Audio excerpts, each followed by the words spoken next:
Hi, my name is Laura, and I'm currently an intervention specialist.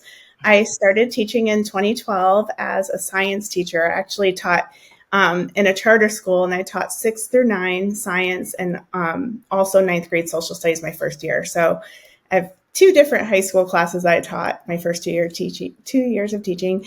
And then I went to public education and taught 5 years as a seventh grade science teacher. And then after COVID, we shuffled some positions around and they opened up a position in third grade intervention. So I worked 3 years as an intervention specialist in third grade, and then 1 year in second grade as an intervention specialist in an inclusion setting as well. And then this upcoming year, I'm starting a new position for grades 3 through 5 as a cross-categorical teacher, working with students with intensive and multiple disabilities. Wow. Wow. That's a lot. Yes. Now, how did you get into the field of education? Okay, so when I was growing up, I grew up in Maine, and in the school system I was in, it was a very small school system, but very tight knit. And I had teachers that really fostered a love of learning in me. Mhm. And I was identified gifted, so I was super excited to learn. But there was just this love of learning, and the teachers in the community really shared that. And then as an adult, that was something I wanted to do as well, as share that love of learning with my students. Wow. Wow. Yeah. So now in your current position, can you explain a little bit about your current position? Okay, so I'm in a self-contained classroom. This is my first time doing cross-categorical, which is multiple grade levels and multiple disabilities. Like, I'll have students with intensive disabilities where they may be nonverbal, autism, challenges with behavior, intellectual disabilities, things like that. So it's a Yeah. wide mix of students, And it's grades. What's the grade span? 3 through 5. 3 through 5. And this is your first year doing that. Yes. Yeah. Okay. Okay. And what prepared you for a position like that? Okay, so it's interesting because I know how we kind of connected on social media about behavior challenges. Throughout my career, I've always been steered towards students with behavior challenges. Yeah. And like when I worked in the charter school environment, my first year teaching, the school I was teaching actually took in students that were expelled out of city schools twice. So the city school would expel into an alternative school, and then the alternative school would expel them, and then they would end up in my classroom. So Wow. kind of like This a, was yeah, this my, was at the charter school. yes, yes. So I had students with ankle bracelets who had parole officers. And so it was first year teaching for me. I will say I have the military background, so I'm able to navigate challenging environments in a way with confidence and a type of, I guess, confidence that just allows me to manage a classroom of people that might not, how do I say it, agree with the system. Like they're already like disenfranchised from the system. So yeah. Can you expand a little bit on that? So you said that your military background, right? That's prepared you to work with students. I'm just going to call them students with difficult behavior. Yes. So I'm going to call them students with difficult behavior, extreme difficult behavior, where they're incarcerated, they have ankle bracelets, they're on probation, and this is your first year teaching, and you're with these students. Yes. Now, what kind of structures did you put in place so that you could manage a classroom like the one you're explaining? Okay, so for my internship, my co-teacher when I was doing my student teaching gave me full control of her classroom, and she's just like figure it out. And at the time when I was in the charter school, they gave us a Harry Wong book, and it was like, and everyone knows that in education, it's like set up your routines, your expectations. And I did that to the best that I could as a first year teacher, but that wasn't enough. And I will tell you that those students really pushed me to drive for excellence as a teacher because they will not put up with subpar teaching. So you have to really, show your A game if you want to, do Yeah. the job. Yeah. You just can't be a laid back teacher in that environment. So what I discovered was relationship is really important. So the students had to know authentically that I cared about them. I incorporated culturally relevant pedagogy. So I try to incorporate things that interest them in their own culture into the classroom.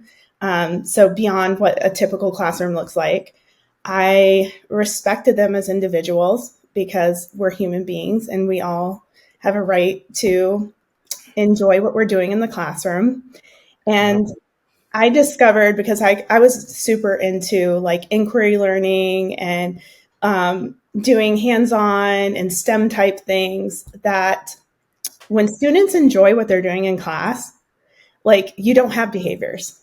So for me personally, it's if you do everything that you're supposed to, like clear expectations, set up your routines, develop the rapport, the only other piece that really kind of sticks out is whether they like what they're doing in the classroom or not. And Yeah. yeah, so even for the most challenging students, I had one student who, was very challenging, but he loved construction. So he wanted to be a construction person when he grew up. And so I would incorporate as many STEM type of activities as I could. We did like bridge building with popsicle sticks. And I mean, my room was a mess, but it was awesome because they really got into it. And yeah, So I'm gonna bring you back to when you said that your student teacher, she just said, "Go ahead." She's just like kind of threw you in the deep end like that. yes. Would you say that that was a beneficial thing or a detrimental thing? Absolutely. I think it was beneficial because I relied on, because I was able to go through the bumps and bruises with her support. So we would meet during lunch and I would say, oh man, this happened today. What do I do? And then she would say, okay, this is what you need to do, X, Y, Z. And so I was able to get through all of those learning experiences in a safe and supportive space Yeah. and feel it out for myself. And then when I had my classroom, it's like, oh yeah, I've been through X, Y, and Z. And that's really what helped me survive that environment was to have that student teaching experience. Do you think that new educators could handle a situation like that? Like most new educators could handle just being thrown in like that? It depends on their backgrounds. Yeah. I will say that. It depends on their background. I will be honest. A lot of people come from middle class backgrounds and end up in schools that have, a different cultural dynamic, socioeconomic dynamic. And they try to see things through the lens of their own experience and push it on the students, not really Hmm. understanding, what their life is and where they come from. So, Yeah, I totally get what you're saying. Like getting thrown in the deep end. I feel like most of my life has been getting thrown in the deep end. mhm. Just like, okay, here, do it. I got married super young. I got married when I was 18 years old. I had a family already, and it's like, okay, you got to make it happen. Right. Make it happen, or your family doesn't eat. Make it happen, or you don't have rent money. Make it happen, or you can't eat. You're all these. Make it happen, or you're not gonna have money for gas. Like make it. You have to make it happen. And because my back was against the wall, because there was no turning back, it was like, okay, you have to make it. You have to make it. I made it. It was that situation. So, I did terrible in school. I was a terrible student. I didn't care about school. I didn't care about anything. And so then I find out my girlfriend at the time is she's pregnant. She's gonna have a baby. And so it's like, okay, what am I gonna do? And because of that situation, it forced me to be like, you have to do something, or your whole family's just gonna drown. What are you gonna do? Right. And so every situation I was put in, it didn't matter what class of kids I had, it didn't matter where they put me. It was like, I'm just gonna make it happen. It has to happen. It Right. has to happen. And I myself, grew up poor, Mhm. very, very poor. And so that I grew up with gangs and drugs and the streets, and I grew up with, my father had a mental disability, and I grew up Mhm. all with all these things, right? And still yet you persevere. And Mhm. so when I go into these classrooms, like when I was a young teacher, it was like, okay, you've been through a bunch of stuff right here. You could connect with these kids. you understand that, you respect them. You understand respect. You understand that on the streets or with respect, you have to respect. So you bring that to classroom, just build an environment of respect. Mhm. And I feel like when you're working with students like that, with the ankle bracelets, with juvenile hall, with, it's like, okay, respect. Let's start with respect. You know, and I so Oh, yeah, sorry. go I do want ahead, go to ahead. share another experience that I had that I forgot to mention. I had subbed for 6 months in detention facilities. So the one facility I subbed in was all male, and it was from grade 7 to age 22, and it housed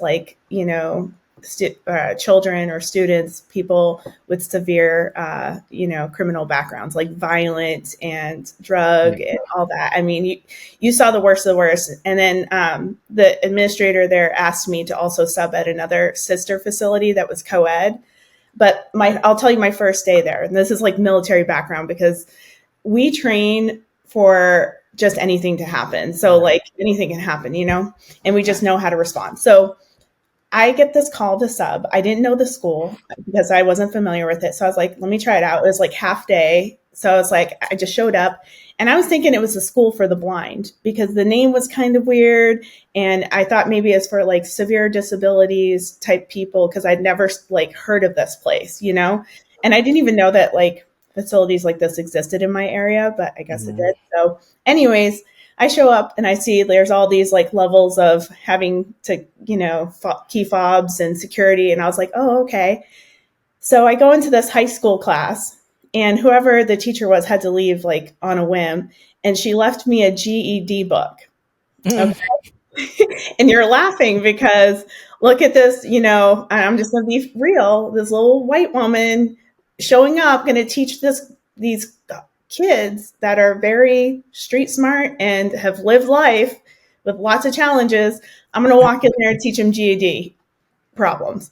And basically, what happened was nobody would listen to me. I was like in the room, they're all just talking, ignoring me. They don't even respect me. And I'm just like, I don't know what to do because this is nothing I've experienced before in teaching.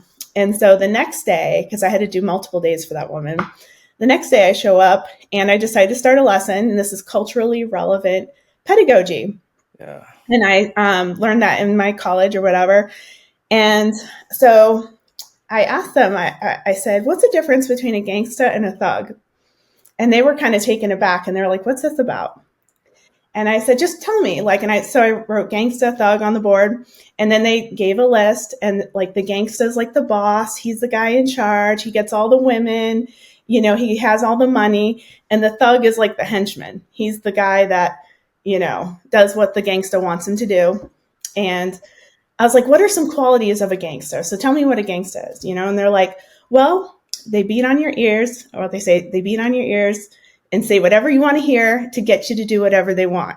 So Mhm. basically, they kind of lie to you and they like butter you up to get you to do whatever.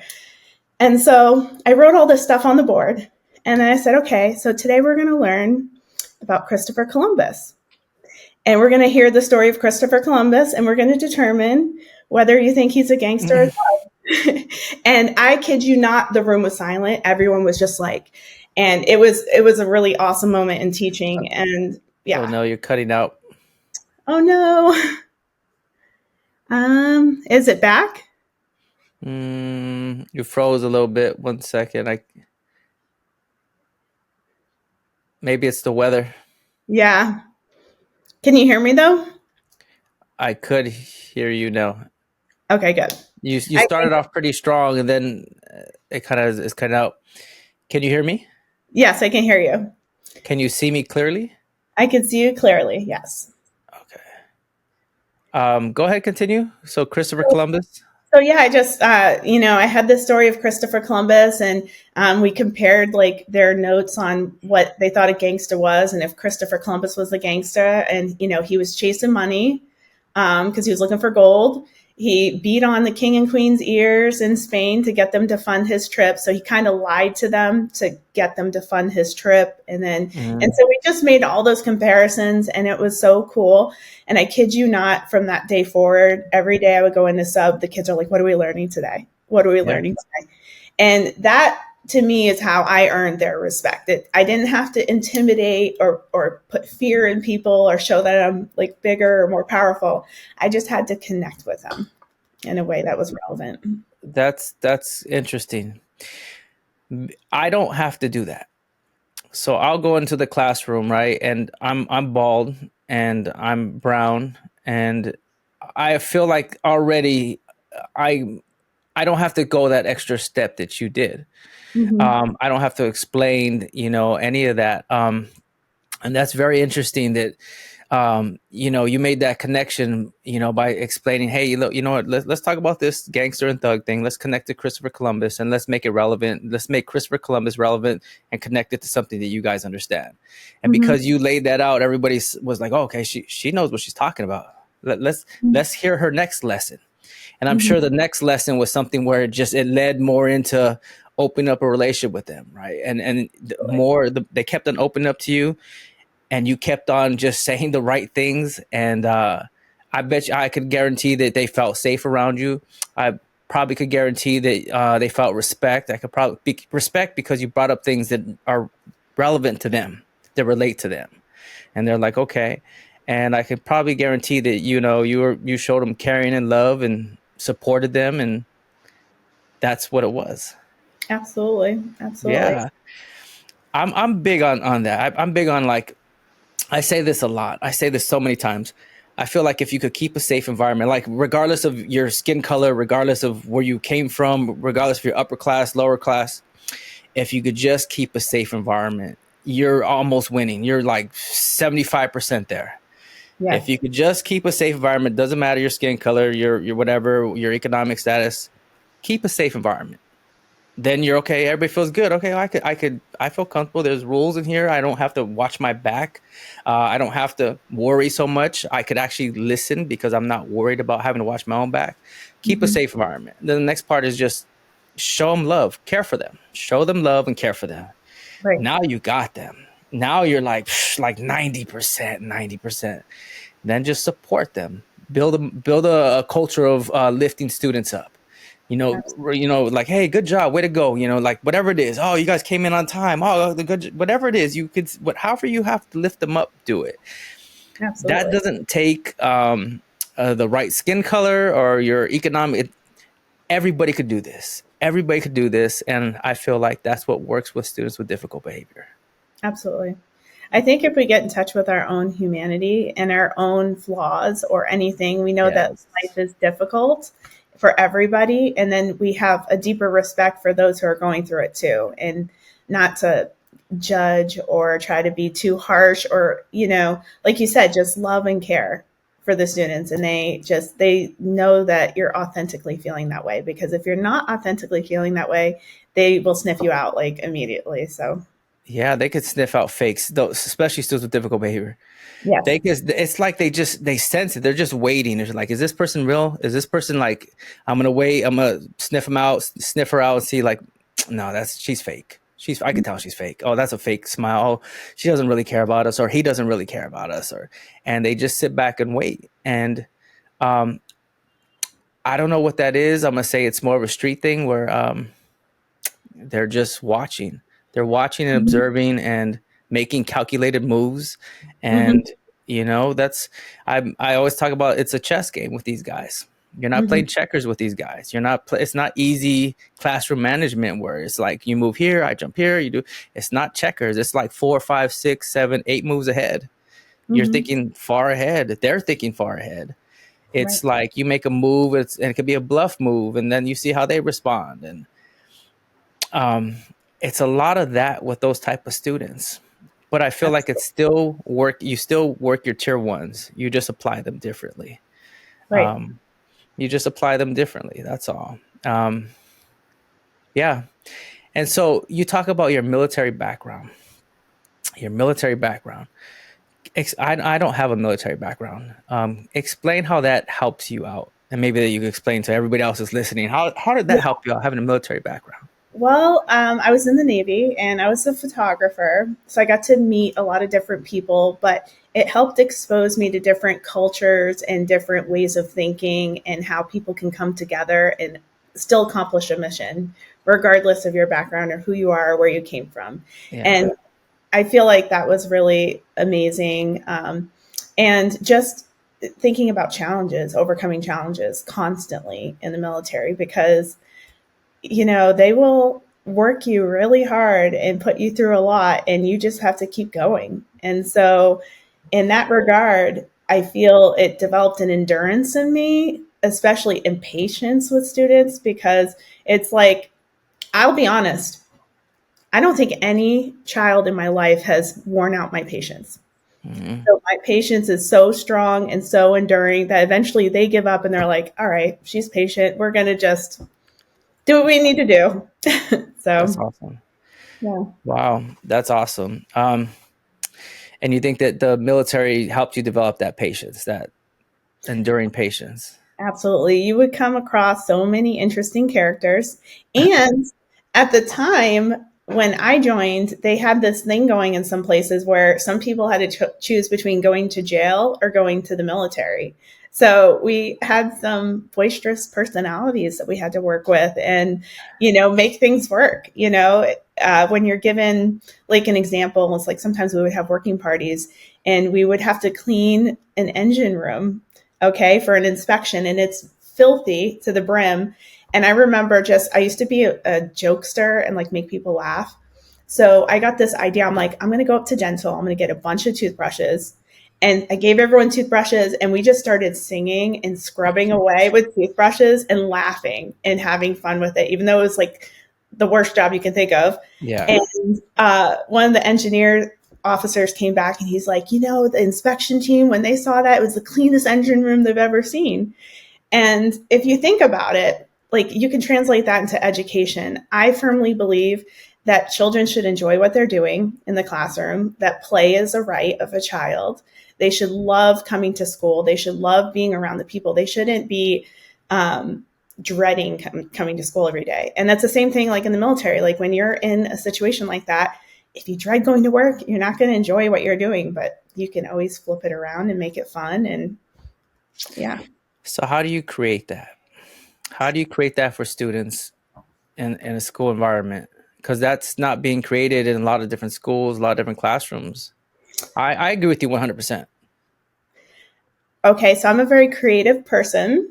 I grew up with not a lot of toys, so my imagination was my toy. So I could come up with any fun game on the spot with my friends. So I think that was developed as a child. And then as I became a teacher, when I had creative control of my classroom, I would design the lessons around my students' interests. So, like, I was talking about the student that loves construction. So I was like, all right, we're going to do more construction activities. We're going to build bridges with popsicle sticks, or we're going to, we had the toothpicks with the gummies and like did the little earthquake thing, but we were always constantly building things, airplanes, so I would always incorporate the students' interest into the classroom, and usually hands-on. Kids love it. Like, they just Yeah. love a break from textbook notes, all the drudgery of that. And I have fun with it too, because I could see children building things that are way beyond anything I could teach. Mhm. So I'll give an example of that. My ninth grade class, I was a physical science class. So one of our projects was to design a roller coaster. And so they have these templates online where you can make the track with cardstock and tape. And I just said, here's your materials, build a roller coaster. And this was a really excellent learning experience because my students were able to choose their teams. So all the gifted kids were together, the kids who were really book smart. And then you had your hands on, and like there were special ed kids that grouped together. And like, this was amazing. Well, I don't want to say amazing, but it was a really good learning experience. My gifted book smart kids couldn't even discuss or come together to come up with a design. Yeah. So they didn't finish their roller coaster in the time frame. My special ed kids, they built two roller coasters in one. So they built one roller coaster, then they were done. They're like, let's build another one inside the roller coaster. So they had like a roller coaster within a roller coaster. And it was phenomenal. And one of the kids that was in that group, who is also special ed, he had come in from a city, another neighboring city about an hour away. Like, he moved in, he was a new kid, and he had a rap sheet like pages long, But I Mhm. didn't even know that he had a rap sheet until like the last day of school when someone mentioned it to me, because this kid was so in tune with the class, especially with that roller coaster project. He was staying late after school. He was coming in during like his off recess time. He was like constantly working on it, so motivated. And so yeah, so those are ways that I incorporate creativity with younger kids, because they don't have, not to say that they can't build things or do stuff like that, because they can, but it's more time consuming and you have to provide more support. But I tend to, because of where I work and the age group, and we have kids with struggle that are struggling readers and all that, Mhm. they're really curriculum focused. So it's like you have to teach with fidelity and you can't deviate from the curriculum. And it's like they'll come in and like, um, do Yeah. observations on the spot. So like you can't deviate. So what I do is I incorporate magic into the teaching, like the imaginative play. So if there's a story or something, I might do funny voices or have the kids read in funny voices, or I'll have them. Well, one example is a writing exercise. So one of the things with students with disabilities, they tend to struggle with planning and thinking of what to write. So I also have a yoga background and meditation background. So I kind of weave some of that in there too. And so what Good. I did was a guided visualization. And what the prompt for writing was about like, if you were a superhero, what would be your superpower? And so I had them get still and they focused on their breath. And then I did a guided meditation or visualization practice where they're walking through the woods and then they find a tree and the tree has a door, and then they go down the steps and then they enter this room and then they find a book, and inside the book is a picture of them and they discover their superpower. And then after they discover their superpower, they go and practice it and they have fun and they do all this stuff. And so, like, we went through the whole thing, and I kid you not, my kids, they were writing up a storm. Every single kid in that classroom was writing up a storm. And it was recess time. Kids didn't want to get up from their desks and they wanted to keep writing. That's good. And so that's kind of how I weave in play and imagination into teaching when I can. So, When I think about trying to create an environment where students feel happy that they want to, happy to come to school, for me, it's like, okay, notice kids. And so, everybody wants to be noticed. Everybody wants to feel important, right? Some kids really want to be noticed, and other kids, they really like, okay, hey, how you doing? But other kids really want to be noticed. And so it's like making everybody feel seen, making everybody feel welcomed, making everybody feel like this is their home away from home, right? That's how I feel. Students will want to come to class if you just make them feel important.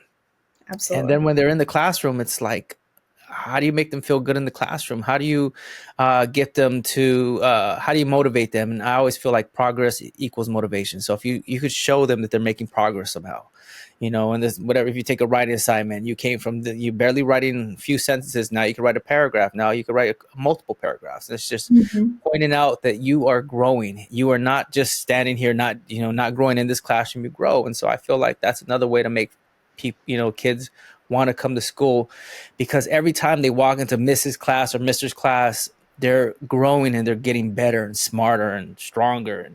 And I think that that's a way to make them feel like this is a good environment to be in. I want to be here. Mm-hmm. Um, I think that if we take out the punitive parts of school, Mm-hmm. I think that that's important. It's all about, for me, it's when they make a mistake, it's all about teaching. Let's teach them. You made a mistake. Let's teach you how to deal with a situation like this, because how you dealt with it, like you did this thing, something triggered you, something made you angry, and you dealt with it physically, and that's not what you need to do here. And that's Mm-hmm. not gonna, when you become an adult, that's gonna end. You're gonna end up in jail or something like that. So let's try to fix that now.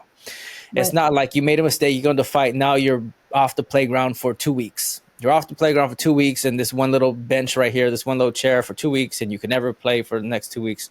No, it's about teaching them. It's about teaching them. And, yeah, there are consequences, right? But it's not always punitive. It doesn't always have to be punitive. So create an environment where it's not always punitive. It's about teaching. When you make a mistake, it's about teaching. I think that's another way to build that environment where kids want to be there. Mm-hmm. Like smile, smile, have the adults smile, have the adults feel like they are happy to be there. Like there's so many people at school environments where they feel like like they don't want to even be there. That Right. goes across the board. That could be teachers, that could be the principal, the assistant principal, that could be staff, the supervision staff, the cafeteria workers, the custodian. Like if you go to work and you're everybody, all the faces that you're a kid and all the faces that you look around, look upset, look sad, are making jokes about being a teacher, making jokes about why am I here? Oh, another day in paradise. That one thing that everybody says, oh, here I am, another day in paradise. Mm-hmm. That's a bad environment to create for students. And so smile more, just smile more, like that kind of stuff. So I think that all those things lend to building an environment where kids want to actually come to school, and then it spills over to teachers and everybody else. So, but what got you in special education? Okay, so when I was working in the charter school, the way their special ed teachers were set up, and they had so many high need kids in that building that math and reading only got attention from a special ed teacher. And so, and tested subjects. So if you were tested in math and reading, you got all the attention from the special ed teacher. And then I was like left on my own island. In my eighth grade class, I want to say like 60% of the kids were on an IEP, and the intervention specialists were working in the math and reading rooms. And so I would like, I was basically on an island by myself. So I was like, okay, I'm just going to go back to school. I did a hybrid program. I was like, I'm going to learn stuff, apply it in the classroom, and so I can at least serve these students better than just kind of leaving them to their own devices. So that Yeah, was, you got your moderate to severe credential. I actually have mild to moderate. So yeah. Okay. And so you got your credential, then you decided, let me just get into this special education thing. Yes. Well, And I was invited to do that during COVID because they were restructuring everything and they had online teachers. And I was like, you know what? I'm open for the challenge. I want to try a new avenue of teaching. And I fell in love with it. So I stuck with it. my whole background has been general education. For 18 years, general education. I really never, it was always general education. Then when I was a dean, I dealt with a little bit of special education because there were special day classes in the middle school, high school, it was like one or two. And there was a lot of behavior problems. So I would have to go in there sometimes. And then I became assistant principal for special education. It's called APEIS. Mm-hmm. Assistant principal education instructional specialist. Mm-hmm. So now I'm in charge of the SPED program at an elementary school. Mm-hmm. And I had never dealt with special education before. And so, like, being in charge of a whole special education program. And so, I remember going into it was an IDM class. It was moderate to severe intellectual disability. Mm-hmm. And I remember walking into that classroom and being shocked. Like, oh, doubt, like if I'm walking on eggshells. Like, I don't know how to say hi. I don't know how to shake hands. I don't know how to, like, I'm just like, oh, what do I do? What do I do? How do I interact with these students? And I was treating them like porcelain dolls. Like, I couldn't, like, real fragile thing, like Mm-hmm. so fragile eggshell, like I could just break them. And the paraprofessional in there, she was talking to them. I just watch her, because the first year I was there, there was like a substitute so it was new teachers in there all the time, but the paraprofessional was there for years, and Mm-hmm. I was just watching her, and she was amazing. Yep. She would just talk to them like anybody else, like if you would talk to the gen ed students, the students with Down syndrome, just talk to them just like you would talk to anybody else. She'd be like, this is her line. She'd be like, "Vamonos, everybody, vamonos," and they would all follow her, and she would just treat them like everybody else. And I was like, oh, that's what you do. You don't. They're not these delicate. What do I do? You walk in, be like, oh, Jason, what's going on, Jason? You shake a hand, they smile. Mildred, hi, Mildred, how you doing, Mildred? And you just connect with them like you would anybody else. And I didn't realize that until I saw her do it, and I was like, oh man, I got it. I had it wrong. I had it wrong. Did you find that? I don't know if you had any background with special education. That's how I saw it. So, well, I was general ed, and so I dealt with inclusion from the general ed side, and then I dealt with inclusion as an intervention specialist. And then for the severe disabilities, I had in multiple occasions been pulled to sub in those classrooms Yeah. in the 3 through 5 classroom, and then the K through 2 classroom as well when I was working in second grade. So I was very familiar with the processes and the children and how the environment can be, people term it as chaos, but I think it's just you have to be flexible and work with the energy that you're working with for the day. And it's Hmm. like any classroom. So talking like about the charter school environment, um, there was one day one of my students that happened to be like violent tendencies walked in. He looked like he was in a bad mood. I said, "Good morning," and his name. And then he basically said a cuss word towards me. And then I was like, okay, I guess you're not having a good day today. And I just like moved on with my day and didn't like get engaged in a power struggle.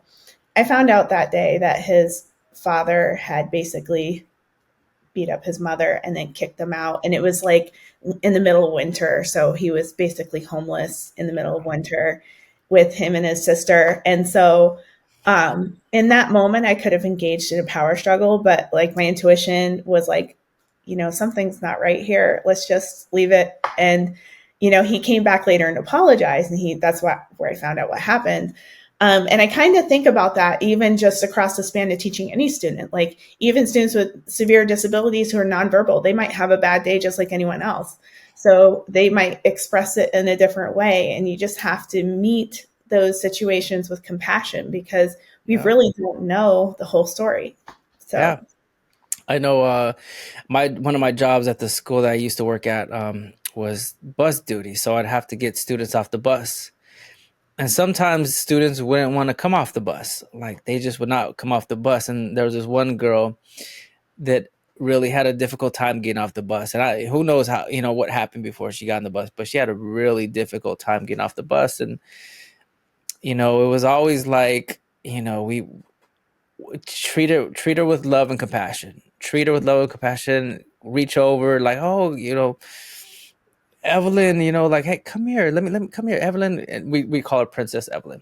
We're like, Princess Evelyn, you're here. Welcome. Thank you for coming. Thank you for coming on the bus. School's about to start. Let's go. Come on. And I just reach out my hand like this. I wouldn't even pressure. I just put out my hand like this, and I just wait. And then she grab it, and I'm like, all right, let's go. Let's go off the bus. No force, no yelling, no, you have to get off. It was just like, oh, Princess Evelyn, oh, here is my hand. You ready? All right, let's go. Um, Things like that. Showing compassion, showing love is huge. absolutely. And, that's what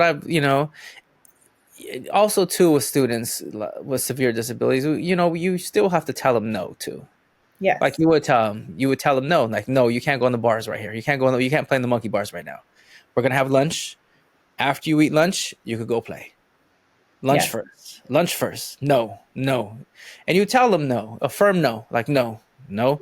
And you set those boundaries like you would any other child. Any other child, you would, if there was a gen ed kid who was going to jump on the bars and skip lunch and just be over here, you'd be like, no, hey, come here. You can't be on the bars right now. You got to eat lunch right now. It's the same thing. You just shorter sentences, to the point. No, no, not right now. Not right now. We're going to eat. Okay. Right. And so, like, I just learned all these things from this paraprofessional. She was amazing. She might have seen this podcast. She's gonna see this podcast maybe. Be like, oh, he's talking about me. Um, but I learned so much from her. Just little things. But the main thing I learned was just treat these students in the moderate to severe like you would any other student. Basically, you treat them Right. with love and treat them like you would anybody else. And I started to do that like she did, and I was like, oh, look at the responding in a good way. Look at, oh, it's working, it's working. And I knew nothing about working with moderate to severe students at all. Mhm. So that's good. So, yeah. So what's your goal this year? So you're gonna start in this classroom? Do you have how are you gonna, first week of school? How are you gonna start? How are you gonna set up your classroom? How are you gonna do this? So I consulted a friend of mine who's been teaching for a very long time in the moderate to severe realm. And so she basically came in and helped structure my space. So that way it was optimal. It's optimal for learning and just for the students with whatever situations they have. And of course, we're going to go over expectations, like over in practice, in practice, in practice. Yeah. So my main goal is to just set up my routines, set up my expectations for just simple things like how do we ask for help in the classroom? What do we need to do? What is the routine for carpet time when we're learning a whole group lesson? What's the routine for this or that? And just practice, practice, practice. And then we'll incorporate the academics as they develop those routines. So How much visual directions? How would you do that with moderate to severe? Like, how are you going to do that? I'm gonna have a visual schedule up on the board. I'm also gonna have, like, for example, lineup procedures. I'm gonna have a visual up there. Also, for the quiet signal, I'm gonna have a visual as well. And then I printed up some private ones for the desk in case I have some students who might need reminders on their desk. So those are ready to go. And yeah, How many nonverbal students do you know are there going to be in your classroom? I know that I have one completely nonverbal, and then Yeah. the other ones um, have communication issues. So they're still able to communicate, but we might have to encourage more socially, I want to Yeah. say acceptable ways of communicating. So yeah, And is there a diapering as well in your class? yes, there will be. Yeah. Yeah, So I'm saying all these things because I hope that general ed teachers hear of all the things that go on in a moderate to severe classroom. yeah, Like, I don't know if everybody knows that. I know as a general ed teacher, I didn't know any of these things that we're talking about right now. I knew nothing about that. I was stuck in my general ed little world, and there were, yeah, I knew there was a class on campus. I knew there was a class on campus, but I didn't know what that entailed. I didn't know what that meant. Yeah, there's a class, and I feel like as a general ed teacher, you don't really know what is going on in those classrooms. You have to set up those visual schedules. You have to go over procedures. You very hand gestures, simple one step directions. Create the environment of like everything's like labeled and pictures and centers everywhere. yeah. It's a whole different ball game. It's a whole different ball game. What would you say is the most some things that general ed teachers don't know that you think they should know when it comes to special education and moderate to severe? I feel that we're working with a population that is very unique. And so, in order to work with this population, you really have to know what you're doing in order to bring them to a place of being able to function in a classroom or in society. And I feel like in education, sometimes, and I'm going to be honest, that general teachers kind of peg special ed teachers as not knowing enough or not as professional as a general ed teacher. And as someone who's worked on both sides of the aisle, I can tell you 1,000% that special ed educators have to know so much more just to do their job than a typical general ed. Like, a typical general ed teacher could just tell students, open up your book, turn to page 260. We're going to start reading and taking notes. With with students with disabilities, you have to come up with so many different ways to scaffold that support for them to be able to do that. So you have to be super creative. You have to know how to teach things inside and out. Oftentimes, special educators get shuffled around And so, because there's a shortage, so they have to kind of fill in wherever they're needed. And with that, they lose their expertise. So if you're a high school special educator, you're familiar with writing IEPs for high school students, and then you're moved down to like third grade. Now you have a whole new ball game that you have to learn that's totally different than a high school classroom. So just knowing and respecting their expertise, it would go miles for special educators because it's a tough Yeah. job. Yeah, it's a very tough job. But what's most rewarding about working in special education? Oh my goodness. Those children, I feel like they're spiritual warriors on earth. Yeah. They have the biggest hearts, are so humble, so hardworking. They teach me more than I teach them. So I always like one of the things I try to do as a teacher is really listen to my students. And if you just slow down and listen to what they say, they have the most amazing nuggets of wisdom that you can imagine. And, you know, like if you just stop and listen, or just, they could teach you so many cool things. So, yeah. Yeah. And like we're talking about sniffing out fakes, they could sniff out somebody who doesn't care about them and who cares about them. Like I feel like their world lights up when certain people walk in. Oh, yeah. When somebody that they have a good connection with, and let's say a student's nonverbal and they see them, they're like, oh, hi, and want to, connect with them. And I had this one student a couple years back. He came off the bus, and he had Down syndrome, and every time he came off the bus, he'd say hi to me, and then he'd reach up and just give me a hug, and he just hugged me, and then a couple years passed, and he was getting stronger, and he was able to lift me up, and I was like, oh, whoa, hey. But he'd give me a hug every morning. Every morning he would give me a hug. Every morning he'd give me a hug, and so he culminates, and he moves on. 2 years pass, and he's actually a family friend. And so there was this party that we went to, and I hadn't seen it. The kid that I'm talking about. I hadn't. It was my wife's family friend, so I didn't really know this kid until I worked with him. 2 years passed. We're at this party, and he's there, and I was like, oh, it's him. I'm gonna go over there and say hi. I don't know if he's gonna recognize me. It's been 2 years, and he sees me, and his face lights up, and he's like all happy to see me, and it made my day. I was like, man, that's they if you make a genuine connection with students like this, they're not going to forget it. They'll remember, um, and they can sniff out fakes, and Mhm. they do have the biggest hearts, and um, all of this stuff. I'm bare, like I feel like a rookie when it comes to special education. All this stuff I'm learning as I go. This is my 4th year in special education, and I'm learning as I go, and it's been a pretty good journey. Yeah. Mhm. Absolutely.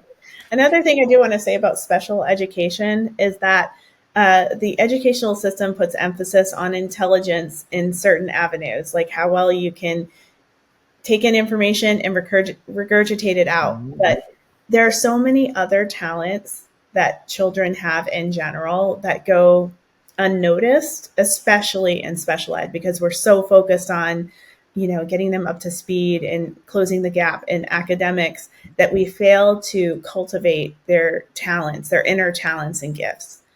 And so I hope in the future that we start to do that because I think that would serve them well as Absolutely. adults. So, as we close this podcast, I always end with 3 tips that you give to future educators, and let's just say educators that want to pursue a career in special education. What are some tips that you could give them when it comes to working in special education to inspire them to actually get that credential in special education? I would say be like bamboo. So a bamboo shaft or whatever can weather storms because they're flexible enough and they're still strong and sturdy. So finding your bamboo spirit and really cultivating that as you work in the field, you can pretty much do anything. Working with special ed, I would say for new teachers, have an open mind. Always try to learn more and be better. It's always about growth, and you can always continually grow no matter how many years you're teaching. And have fun. and have fun. Well, Laura, thank you so much for being on the podcast, and thank you so much for having this conversation about special education. I've learned a lot from you and from the things you shared here on this podcast. I hope that a lot of people who listen learn a lot from you as well. Absolutely. It's been a pleasure. Thank you so much for inviting me.